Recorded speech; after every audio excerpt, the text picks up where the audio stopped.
nuestro país no tiene libre tránsito para cualquier persona. Si tú llegas a México te tienes que registrar según la ley. Puedes pedir refugio, puedes pedir asilo. Lo que no vamos a permitir es que se asuma con o sin el problema del título 42 o lo que Estados Unidos determine, que México se convierta en un país en donde pasa quien sea. 4 días después de la conversación con el presidente Biden y horas antes de que el presidente López Obrador viaje a Centroamérica y Cuba, el canciller Ebrard dice en Washington que México no será un país en donde pueda pasar cualquier migrante ilegal. Por lo visto, Washington aprieta previendo la gran oleada de migrantes a partir ya de unos días del 23 de mayo. Y México dice, al menos esta noche, lo que Washington quiere escuchar, que las autoridades mexicanas no se harán de la vista gorda con los migrantes. Buenas noches, tendremos la información amplia sobre este tema, pero antes, hace unas horas fueron atacadas las instalaciones de la Fiscalía de Justicia del Estado de México, las que están en el municipio de Sultepec, en el sur del estado. 2 policías estatales resultaron heridos, a uno le dispararon en el hombro, al otro en una pierna. De acuerdo con fuentes de la Fiscalía, el lugar estaba vacío, porque solo es utilizado como refugio, como resguardo para los elementos. Luego del ataque, cerca de las 8 de la noche, se reportaron bloqueos y otra vez las imágenes. Ahí están, la quema de vehículos en la carretera Toluca-Sultepec. Autoridades ya están en el lugar en donde pues están retirando los bloqueos. Así reportaron los policías cómo se dio el ataque a las instalaciones de la Fiscalía. Apoyo en la Fiscalía de Sultepec. Hablan los coordinadores que sirvan de algo. Apoyo. Tenemos compañeros heridos. Apoyo en chinga, por favor. Apoyo en la Fiscalía de Sultepec. Apoyo en chinga, por favor. Apoyo. Estamos en la Fiscalía de Sultepec. Necesitamos apoyo. Apoyo. Otro día y otra vez un ataque de grupos criminales contra policías. Hoy en el Estado de México, policías estatales, a veces contra guardias nacionales, soldados, marinos. Un día más con estas imágenes. Y por anoche precisamente nos quedamos con preguntas de qué es lo que había pasado con los guardias nacionales retenidos por un grupo armado en una carretera al sur de Sinaloa. Hoy, un parte oficial de la Guardia Nacional despejó esas interrogantes. Un reporte del 8º Batallón de la Guardia Nacional, firmado por el segundo subinspector de apellidos Romero Tapia, da cuenta de lo ocurrido ayer en la carretera Rosario-Escuinapa, al sur de Sinaloa, cuando elementos de la Guardia Nacional fueron retenidos por un grupo armado. El subinspector recibió una llamada alrededor de las 11 de la mañana del Guardia Nacional Jaime Castañeda Floriano, quien le reportó que los 2 vehículos de la Guardia Nacional, un autopatrulla y una camioneta pick-up, estaban auxiliando en un accidente carretero. En ese momento fueron interceptados por 10 camionetas de la delincuencia organizada, según el Guardia Nacional, aunque en el video solo se alcanzan a ver 5 camionetas. El Guardia Nacional reportó que en cada camioneta iban 5 hombres armados y reconoció que, si bien no les quitaron su armamento o las patrullas, sí se llevaron los cartuchos que tenían, sin que ocurriera algún enfrentamiento. Ayer en Sinaloa, hoy en el Estado de México. ¿En qué otro país del mundo que no esté en una situación de guerra se registra esta cantidad tan grande de ataques contra policías, contra soldados, contra guardias nacionales? Y la otra cara de la moneda con la Guardia Nacional, hoy unos 5,000 estudiantes de la Universidad de Guanajuato marcharon por las calles de la ciudad capital, de la ciudad de Guanajuato, para pedir justicia por el asesinato de uno de sus compañeros, Ángel Yael, a este joven, el joven que fue asesinado por agentes de la Guardia Nacional en Irapuato la semana pasada. No venimos a golpear a nadie, no queremos golpear a nadie, incluso yo. Ni siquiera quiero golpear a la persona que accionó el arma contra mi hijo. No lo quiero hacer, no lo voy a hacer. Él fue un elemento más que sirvió para ocasionar eso. A él también lo espera una familia en casa.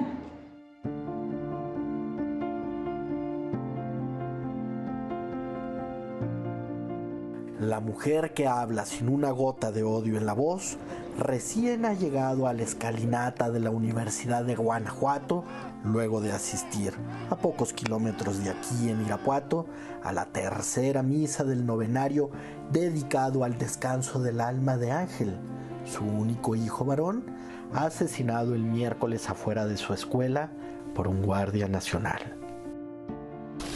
Y así, con miles de estudiantes, profesores y administrativos de la universidad detrás de ellos, pero aún así incompleta sin su Ángel, la familia camina por el centro de la ciudad colonial. ¡Justicia! ¡Justicia!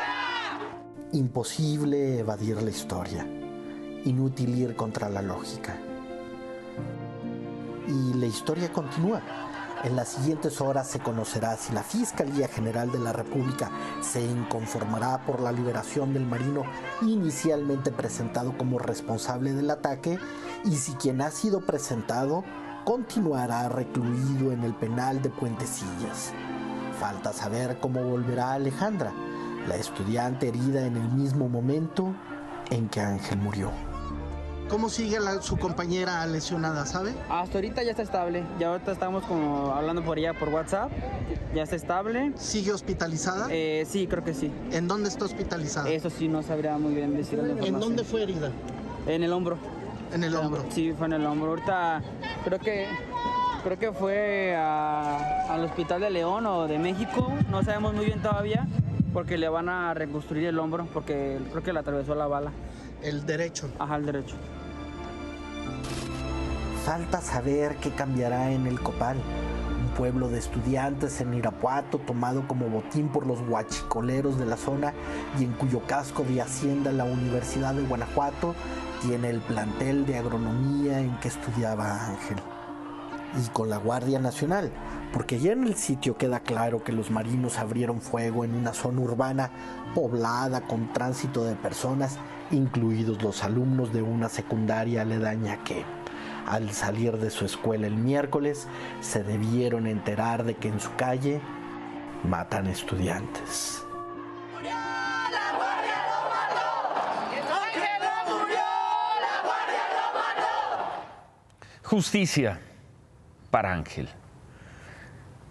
En otro lugar del país, el diputado local del Partido Verde en Colima, Roberto Chapula, fue asesinado anoche afuera de su casa al sur de la ciudad de Colima. La Secretaría de Seguridad informó que tiene los videos de lo que ocurrió. Habría sido un ataque directo. 2 personas se acercaron al diputado y lo mataron y huyeron en una moto. Otra vez el mismo modus operandi. En el ataque fue herido uno de los vecinos del diputado, quien murió horas después. Las autoridades confirmaron que el diputado traía un arma, pero no pudo evitar la agresión. El diputado recibió un homenaje de cuerpo presente en el Congreso de Colima y luego lo enterraron en un panteón de esa ciudad.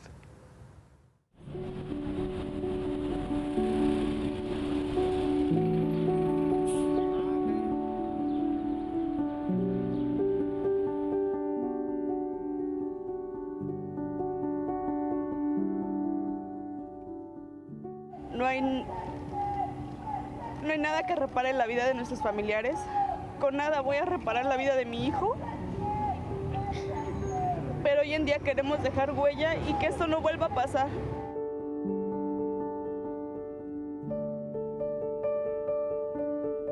Y que ni siquiera estén aquí nadie del gobierno para que te diga lo siento. Estamos tratando de ayudar porque para nosotros es, siempre lo he dicho y lo voy a sostener, nosotros ¿por qué tendríamos que estarlos buscando a ellos? Vean cómo estamos aquí todavía con las secuelas y sufrimientos de los que se fueron y los que estamos aquí. No podemos seguir permitiendo que ellos hagan y sigan cometiendo corrupción. Y tener que revivir esta tormenta que pasó uno. Es triste para mí en lo personal, en mi alma, en mi cuerpo. Que me truncaron de todo, de todo. Mi vida se apagó. Yo ya no soy la misma de antes. Yo quisiera estar bien para poder trabajar y ya no puedo. Por favor, ya tómenos en cuenta. Un año ya del colapso de una trave de la línea 12 del metro entre las estaciones Olivos y Tezonco. Un año de la muerte de 26 personas, más de 100 heridos. Así se vio esta mañana esa zona, el lugar del colapso, donde víctimas y familiares de las personas que murieron hicieron un homenaje. Un año. Hoy el presidente López Obrador repitió que empresas privadas siguen con los trabajos para arreglar el tramo afectado y todas las partes que podrían tener siniestro de la línea 12 del metro. El presidente aseguró que esas empresas están trabajando, o repitió más bien, que esas empresas están trabajando sin cobrarle nada a la autoridad, ni al gobierno federal, ni al gobierno de la Ciudad de México. El cálculo del gobierno es que la línea 12 vuelve a funcionar antes de que termine el año, pero ya habían calculado. Primero habían dicho que al cumplirse un año, luego se habló del verano, hoy mandan esa fecha, la reapertura hasta finales de año. La jefa de gobierno, Claudia Sheinbaum, hizo una crítica sobre los legisladores panistas que hoy protestaron y que ayer colocaron un antimonumento sobre Reforma para recordar a las víctimas de este colapso. Esto dijo. No solo legisladores del PAN, los conservadores, ese grupo les va a ir muy mal, porque es ruin. Realmente lo que han estado haciendo es, yo diría, poco ético, inmoral, el querer utilizar el dolor ajeno para utilizarlo políticamente. Eso a la gente no le gusta, pero muestran lo que son. Y queda la pregunta, ¿es ruin hacerlo con las víctimas de la línea 12 del metro, pero no con las víctimas de otras desgracias nacionales? Ayotzinapa, por decirlo. ¿Qué es ruin y qué no es ruin? ¿Qué protesta es legítima, qué protesta es válida y cuál no? En otras cosas, hoy, durante su ponencia en la Feria Internacional de Turismo en Varadero, Cuba, nuestro secretario de Turismo, Miguel Torruco, anunció que va a crecer el tráfico aéreo entre México y Cuba. Esto será con la aerolínea Aeromar, que pasará de tener de 3 a 5 vuelos semanales con la ruta Cancún-La Habana, y a partir del 1 de junio se abrirá la ruta Cancún-Varadero con 2 vuelos semanales. En Cuba, el secretario Torruco dijo también que habrá gran conectividad con el Tren Maya, con el nuevo aeropuerto Felipe Ángeles, anuncios que se hacen, por cierto, horas antes de que el presidente López Obrador esté, porque ahí estará sábado y domingo, en La Habana, Cuba.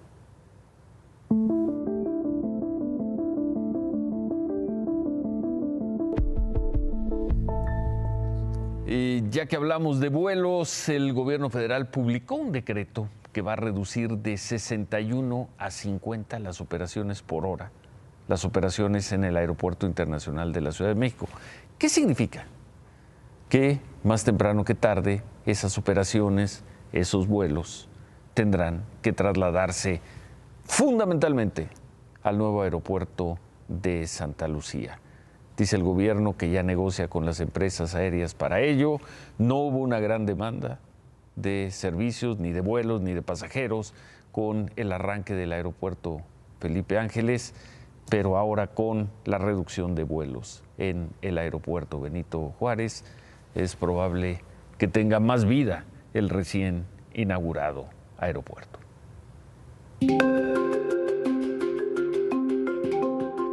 Un maracame huichol, curandero y sanador de la cultura huirárica, bendijo el fin de semana el primer vuelo del aeropuerto Felipe Ángeles a Jalisco. El destino Puerto Vallarta. Apuesta de Aeroméxico que no las ha tenido todas consigo en sus rutas desde el nuevo aeropuerto. Su ruta a IFA Villahermosa, Tabasco, bajó su frecuencia de 7 vuelos semanales a 3. Viva Aerobús reportó a un mes del inicio de operaciones del Felipe Ángeles que el factor de ocupación promedio de sus rutas a Guadalajara y Monterrey desde Santa Lucía ha sido de alrededor del 60%.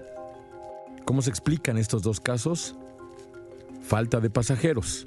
Es el mercado hablando.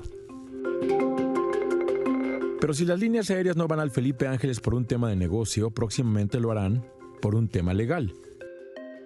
El pasado 3 de marzo se decretó en el Diario Oficial de la Federación la saturación de los edificios terminales del Aeropuerto Internacional de la Ciudad de México.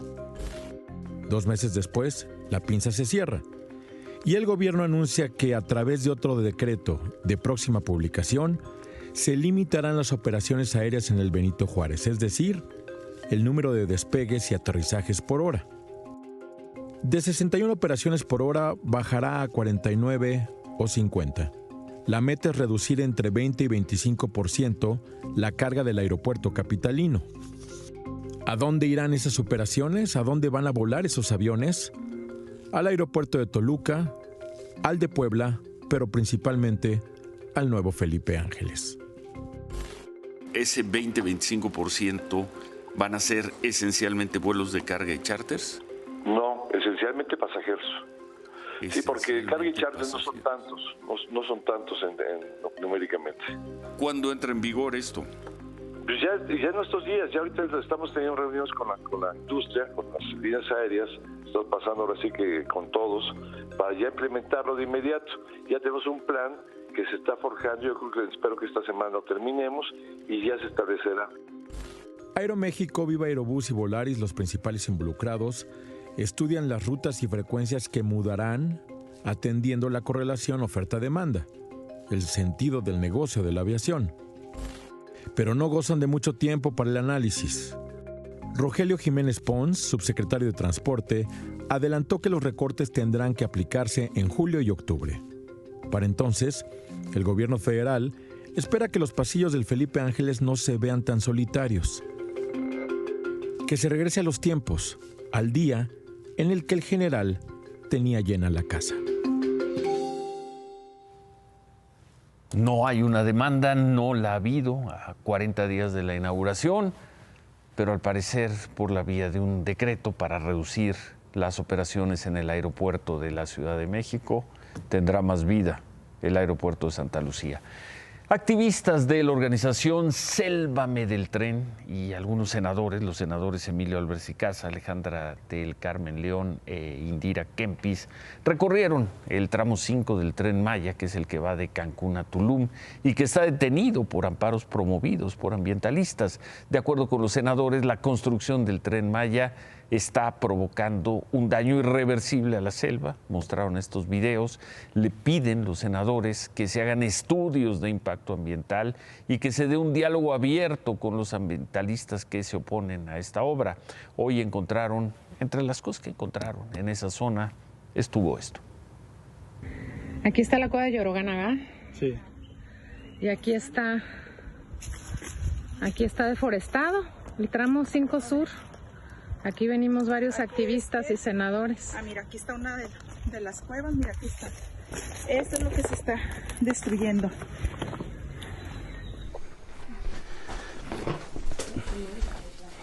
Mira. Acá arriba, esto es una raíz. Estos son raíces de los árboles que buscan agua. Todos los árboles que estaban arriba, que fueron devastados. Esto es el sistema de raíces. Miren, esto está abajo del trazo del tren. Pero el presidente López Obrador no solo no quiere hablar con ellos, sino que hoy volvió a ser muy duro en las palabras, en los juicios sobre estos falsos ambientalistas, como los llama, y además dijo que los amparos no detendrán la construcción de ese tramo del Tren Maya. Pues la lluvia de amparo la vamos a resolver como se resolvió la lluvia de amparos en el aeropuerto Felipe Ángeles. No son ejidatarios, no son pequeños propietarios, son pseudo ambientalistas. Cada vez estoy más convencido de que son unos farsantes. Entonces,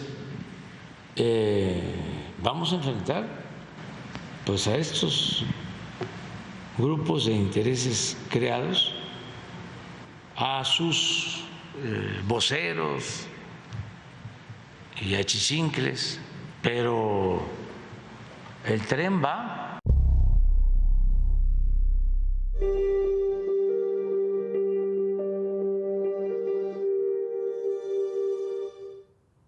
Y hoy, esta mañana, el gobierno del presidente López Obrador hizo un anuncio más completo de lo que será el proyecto para dejar atrás esa página fallida que fue el INSABI y transformarlo en un proyecto que ojalá sea mucho más exitoso, el del IMSS Bienestar. Serán 15 estados, 15 gobernadores que ya se comprometieron a echar a andar el programa IMSS Bienestar. Pues nuevo proyecto del gobierno para federalizar el sistema de salud. ¿En qué va a consistir esto y a qué se compromete ahora, cuarto año, el gobierno del presidente López Obrador? Hace 3 años, el presidente Andrés Manuel López Obrador anunció así la creación del Instituto Nacional de Salud para el Bienestar, el INSABI. Se creó para atender a esta población algo que llaman seguro popular, que en la práctica, en los hechos, ni es seguro ni es popular. Vamos por eso a reestructurar todo el sistema de salud, vamos a crear un instituto y los medicamentos se van a entregar, van a ser gratuitos. Me canso ganso. 20 meses después, el INSABI entró en operación, sin planeación, sin reglas de operación, sin insumos, sin medicamentos, equipo y personal médico suficientes para cumplir con la tan anunciada gratuidad de los servicios. Los pacientes vivieron así la llegada del INSABI en ese enero de 2020.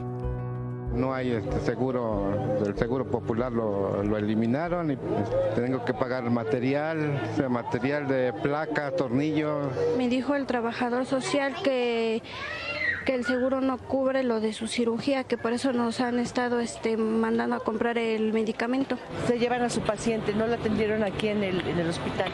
No, porque no hay cirujano ni quirófano ahorita para atender a mi mamá. Las cosas no mejoraron ni en lo más sustancial, los medicamentos, cobrando su mayor crisis en los pacientes oncológicos.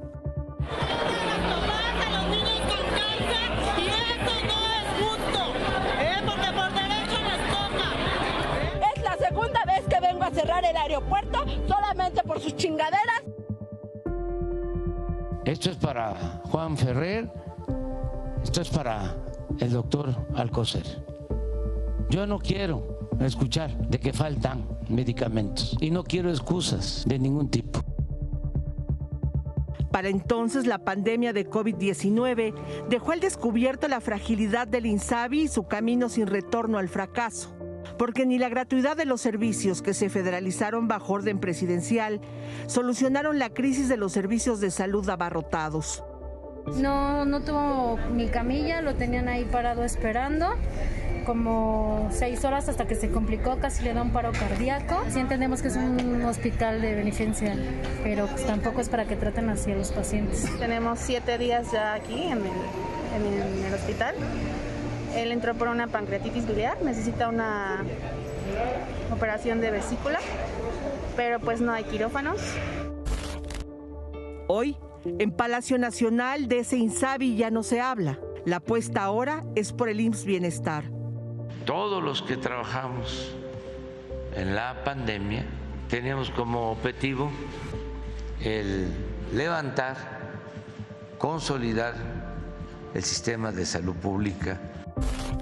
El anuncio de hoy es que ya tienen la radiografía y diagnóstico del sistema de salud de 14 estados de la República, de un total de 15 que se han comprometido a implementar IMSS Bienestar.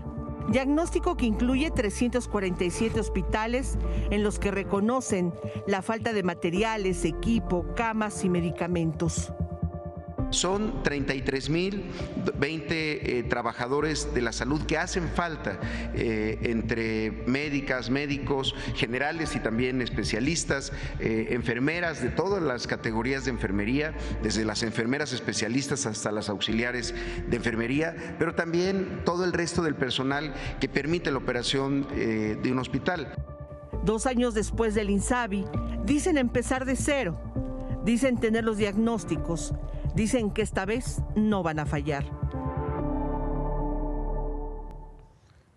Y ojalá así sea, y ojalá este proyecto, lo dijimos hace un mes que estuvimos en Nayarit y empezó la transformación del INSABI en IMSS Bienestar, ojalá sea exitoso, porque de aquel INSABI difícilmente alguien llorará una lágrima por su desaparición. El subsecretario de Salud, Hugo López-Gatell, dio en Palacio Nacional un balance de los resultados del llamado Operativo Abril para vacunar contra COVID al mayor número de personas. Dijo esto. Donde se acabó rápido la vacuna, pero todavía había personas que querían vacunarse, desplazamos vacunas de otras entidades federativas y al final se aprovecharon todas las vacunas. Esto lo queremos destacar, no hubo desperdicio. Todas las vacunas fueron utilizadas precisamente porque hubo este ánimo de colaboración. Todas las vacunas, ¿cuántas? Porque hoy al menos manejaron 2 cifras contradictorias ahí en Palacio Nacional. Pero en fin, veíamos al inicio del programa las palabras del canciller Marcelo Ebrard en Washington.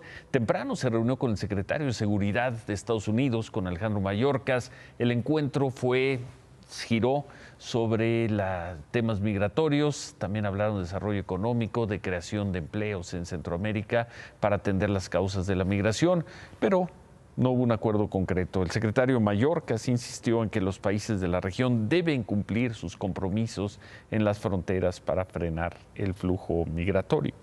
El canciller Ebrard se reunió después con el secretario de Estado, Antony Blinken. Fue un encuentro que se centró en las preparaciones para la Cumbre de las Américas, que se va a llevar a cabo en junio en Los Ángeles, California.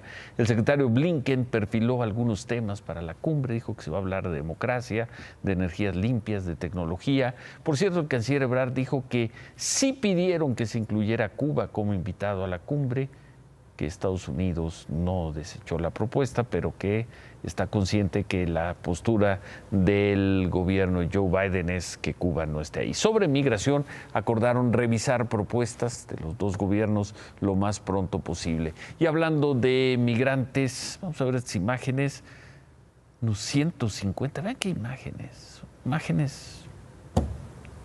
150 centroamericanos detenidos en el municipio de Córdoba por policías estatales. Viajaban en ese camión, en ese tractocamión sobre la autopista Córdoba-Orizaba. Llevaban incluso un ventilador ahí. Los migrantes fueron trasladados a las instalaciones de la Policía de Córdoba y después se les puso a disposición del Instituto Nacional de Migración. Pasan los días y las imágenes siguen siendo las mismas.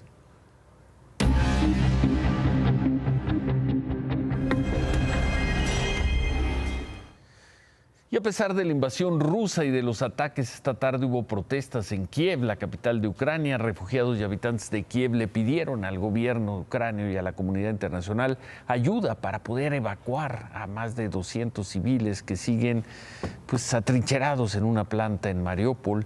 Esa ciudad, Mariupol, está bajo control ruso. Por cierto, ahí en Mariupol siguen los ataques a esa planta. Desde ayer las evacuaciones de la Cruz Roja se suspendieron.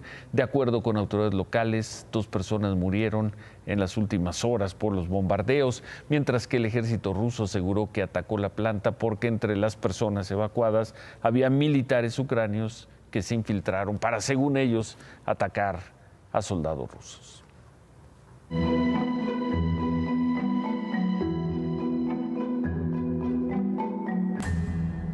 Y por increíble que parezca, Estados Unidos está debatiendo el tema del aborto 40 y tantos años después. Hoy hubo una protesta frente a la Suprema Corte de aquel país, en Washington. Grupos a favor y en contra del aborto se manifestaron después de que se filtró una resolución que va a ser votada entre junio y julio y que perfilaría declarar inconstitucional el derecho de la mujer a decidir. Un derecho que en Estados Unidos existe desde hace casi medio siglo. El proyecto dejaría en manos de los gobiernos y los congresos estatales la decisión. La Corte aseguró que se trata de un texto preliminar y condenó, pues como suelen hacer las autoridades, condenó la filtración. El presidente Biden dijo que el derecho de una mujer a decidir es un derecho fundamental. Aseguró que su gobierno estará listo cuando se emita cualquier fallo y dijo que esta es la posición que tiene. If this decision holds, it's really quite a radical decision. I hope there are not enough votes for it. It concerns me a great deal that we're going to, after 50 years, decide a woman does not have a right to choose. Increíble, se necesitan los votos de 5, al menos 5 integrantes de la Corte para que el aborto sea declarado inconstitucional en Estados Unidos y todo indica que tendría la aprobación de esos 5. 3 de ellos llegaron a la Suprema Corte nominados por Donald Trump, un antiabortistas. Temprano, en otras cosas, le preguntaron al presidente López Obrador sobre los señalamientos contra el fiscal general de la República, Alejandro Gertz, y el presidente se limitó a decir esto. No estoy yo pensando en intervenir, en inmiscuirme en un asunto que tiene que ver con una institución independiente. No lo considero.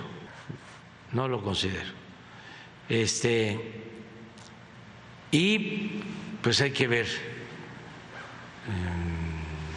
a todos, porque la política no es maniquea, no es de buenos y malos, no es así. Entonces, siempre hay diferencias, intereses.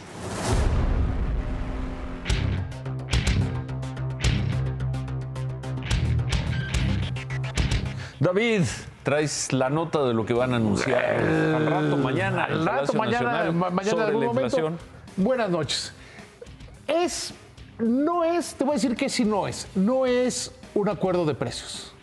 No, ese no camina. O sea, no es un control de precios, para ser específico, porque no caminaría. Con las leyes actuales tendría que pasar por la Comisión Federal de Competencia y que dijera que no hay mercado efectivo para poder controlar los precios. Entonces, ¿qué es lo que se va a anunciar? Un acuerdo político. ¿Cómo? Va a ser mucho más fanfarrias que obertura. Va a ser mucho más mandar un mensaje a los mercados y mandar un mensaje a todos que le va a costar a algunas empresas. ¿A qué mercados? Tienen que mandar mensaje al mercado del limón, del huevo, del atún. Por el tipo de inflación que tenemos y por las características que tiene, si ves de inflación subyacente, estas medidas, un control de precios no funcionaría. No funcionaría. Va a ser más, como lo dijo Jonathan Heath hoy en Twitter, que ellos no están por el control de precios, que hay que pensar en una medida temporal. Entonces, ¿qué van a anunciar? Que tienen muchas ganas de bajar la inflación y que la van a lograr. Porque el presidente van a estar ahí los empresarios, la ANTAD, el Consejo y todas las cúpulas de iniciativa privada en un acuerdo que no está bien amarrado. ¿Y entonces? Va a ser un acuerdo político, vamos a hacer algo para bajar la inflación y que esta disminuya. Yo ya creo que no va a haber control de precios, a no ser que sucediera algo verdaderamente sorprendente, que va a ser un acuerdo que le va a costar a algunas empresas, en algunos sectores les va a costar. Pero más allá es un mensaje de que el gobierno quiere combatir la inflación y eso sí está bien. Nada más. Nada más. Bueno, lo veremos. Mañana. Sí se anuncia mañana. Sí se anuncia mañana. Sí se anuncia mañana. Va a haber un evento, muchos de esos de muchos discursos y pocos resultados. Remátala, David. Mañana lo que sí va a estar más interesante es la decisión de política económica de la Reserva Federal de los Estados Unidos, donde algunos creen que podía subir hasta 0.75% la tasa de interés. Yo creo que nada más sería medio punto, y eso tiene que ver mucho con lo que decidirá la próxima semana Banco de México. Veremos. ¿Recuerdan a Spencer Tunick, el fotógrafo estadounidense que hace fotografías de desnudos masivos? Bueno, pues regresó a México y se le vio. Está preparando un nuevo proyecto titulado Stay Apart Together, afuera de las oficinas de la Secretaría de Gobernación. Unas 50 personas modelaron para el fotógrafo. Él ya hizo un gran desnudo en el Zócalo, 20,000 personas en mayo del 2007, y prepara algo para pronto en la Ciudad de México. Vamos a hacer una pausa, pero antes, Javier. Sí, amigos, regresamos con lo que le espera a Pumas mañana. Final de CONCACAF en el siglo. Los equipos de Estados Unidos no han podido con México, pero la selección ya nos recetó varios knockouts. Regresamos. Hoy se conmemoró el Día Internacional de la Libertad de Prensa. Hubo dos críticas muy duras sobre el estado que guarda la libertad de expresión en el México de hoy. Una fue de la organización Reporteros Sin Frontera, que detalló un deterioro en el país, un grave deterioro en los últimos 3 años. La organización Human Rights Watch, por su parte, hizo un llamado al presidente López Obrador para que su gobierno adopte medidas urgentes para que cesen las agresiones contra periodistas. Human Rights Watch aseguró que solo detrás de la Ucrania en guerra, México es el segundo país del mundo más violento y riesgoso para ejercer el periodismo hoy. Aquí, el vocero de la presidencia, Jesús Ramírez Cuevas, tuiteó: el gobierno de México reafirma que el derecho a la información es fundamental en una democracia. Seguimos buscando garantizar las condiciones a los periodistas en el ejercicio de su labor. Celebramos el debate plural y con datos. Reporteros Sin Fronteras, Human Rights Watch y la Presidencia de la República. 3 de mayo. Se quedan con ¿Qué importa? Gracias. Buenas noches. Ánimo.